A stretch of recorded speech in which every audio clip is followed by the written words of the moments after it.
ಮಹಿಳೆಯರ T20 ವಿಶ್ವಕಪ್ 2025 ಕೊನೆ ಹಂತಕ್ಕೆ ಬಂದು ತಲುಪುತ್ತಿದೆ. ಈಗಾಗಲೇ ಎರಡನೇ ಬಾರಿ ಮುಖಾಮುಖಿಯಾಗಿದ್ದ ಬಲಿಷ್ಠ ಆಸ್ಟ್ರೇಲಿಯಾ ತಂಡವನ್ನು ಬಗ್ಗು ಬಡಿದು ಫೈನಲ್ಗೆ ತಲುಪಿದ ಮಹಿಳೆಯರ ಭಾರತ ತಂಡ.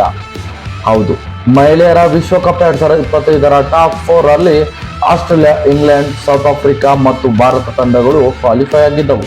ಅದರಲ್ಲಿ ಒಂದು ಪಂದ್ಯಗಳನ್ನು ಸೋಲದೆ ಅಂಕಪಟ್ಟಿಯಲ್ಲಿ ಅಗ್ರಸ್ಥಾನದಲ್ಲಿ ಇರುವ ಆಸ್ಟ್ರೇಲಿಯಾ ತಂಡದ ಜೊತೆ 30 ಅಕ್ಟೋಬರ್ ರಂದು ಭಾರತ ಸೆಮಿಫೈನಲ್ ಪಂದ್ಯ ನಡೆದಿತ್ತು. ಹೌದು, ಟಾಸ್ ಗೆದ್ದು ಮೊದಲ ಬ್ಯಾಟ್ ಮಾಡಲು ಕಣಕ್ಕೆ ಇಳಿದ ಆಸ್ಟ್ರೇಲಿಯಾ ಮಹಿಳೆಯರ ತಂಡ ಉತ್ತಮ ಆಟ ಪ್ರದರ್ಶನ ಮಾಡುತ್ತಾ ಬಂದರು. ಅದರಲ್ಲಿ ಫೋಬೆ ಲಿಚ್ಫೀಲ್ಡ್ ಎಂಬ ಆಟಗಾರ್ತಿ ಕೇವಲ 93 ಎಸೆತದಲ್ಲಿ 119 ರನ್ ಕಲೆ ಹಾಕಿ ಭರ್ಜರಿ ಶತಕ ಸಿಡಿಸಿದರೆ, ಇನ್ನು ಅಲೆಕ್ಸ್ ಪೆರಿ 88 ಎಸೆತದಲ್ಲಿ 77 ರನ್ ಕಲೆ ಹಾಕಿ ಆಸ್ಟ್ರೇಲಿಯಾ ತಂಡ ಬರೋಬ್ಬರಿ 338 ರನ್ಸ್ಗಳಿಗೆ ಆಲ್ಔಟ್ ಆಯಿತು. ಈ ಬೃಹತ್ ಮೊತ್ತವನ್ನು ಬೆನ್ನಟ್ಟಿದ ಭಾರತ ಮಹಿಳೆಯರ ತಂಡ ಮೊದಲಿಗೆ 60 ರನ್ ಆಗುವಷ್ಟರಲ್ಲಿ ಅಮೂಲ್ಯವಾದ ಸ್ಮೃತಿ ಮಂದಾನ ಮತ್ತು ಶಿಫಾಲಿ ವರ್ಮಾ ಅವರ ಬಲಿಷ್ಠ ವಿಕೆಟ್ ಅನ್ನು ಕಳೆದುಕೊಂಡು ಸಂಕಷ್ಟಕ್ಕೆ ಸಿಲುಕಿತು.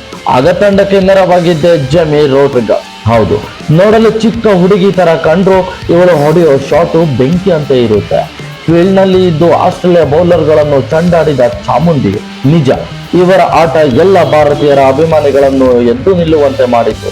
134 ಎಸೆತದಲ್ಲಿ ಬರೋಬ್ಬರಿ 127 ರನ್ ಕಲೆ ಹಾಕಿ ನಾಟ್ಔಟ್ ಆಗಿ ಉಳಿದರು. ಇವರಿಗೆ ಸಾಥ್ ಕೊಟ್ಟಿದ್ದು ತಂಡದ ನಾಯಕಿ, ಉತ್ತಮ ಆಟಗಾರ್ತಿ ಹರ್ಮನ್ ಪ್ರೀತ್ ಕೌರ್. ತಂಡದ ನಾಯಕಿಯ ಹೊಡಿಬಡಿ ಆಟ ಆಡಿ ತಂಡಕ್ಕೆ ಆನೆಬಲ ತಂದುಕೊಟ್ಟರು.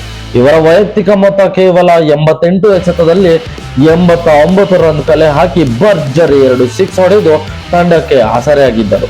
ನಂತರ ರಿಚಾ ಘೋಷ್ ಅಂತಹ ಹಾರ್ಡ್ ಹಿಟ್ಟರ್ ತಂಡದ ಕೊನೆ ಹಂತದಲ್ಲಿ ಗತಿಯನ್ನೇ ಬದಲಾಯಿಸಿದರು. ಭಾರತ 48.3 ಓವರ್ಗಳಲ್ಲಿ 341 ರನ್ ಪೂರೈಸಿ 5 ವಿಕೆಟ್ಗಳ ರೋಮಾಂಚಕ ಐತಿಹಾಸಿಕ ಗೆಲುವು ಸಾಧಿಸಿ ಫೈನಲ್ಗೆ ಲಗ್ಗೆ ಇಟ್ಟಿತು. ಇನ್ನು ಭಾರತ ಆಸ್ಟ್ರೇಲಿಯಾ ಸೆಮೀಸ್ ಆಡಿದ ಗ್ರೌಂಡಿನಲ್ಲೇ ಭಾರತ ಸೌತ್ ಆಫ್ರಿಕಾ ಹಣಾಹಣಿ ಪಂದ್ಯ, ಫೈನಲ್ ಪಂದ್ಯ ನವೆಂಬರ್ 2 ಭಾನುವಾರ ನಡೆಯಲಿದೆ. ವಿಶ್ವಕಪ್ ಗೆದ್ದು ಬರಲಿ ಅನ್ನೋದು ಈ ಎಲ್ಲ ಕ್ರಿಕೆಟ್ ಅಭಿಮಾನಿಗಳ ಆಸೆಯಾಗಿದೆ.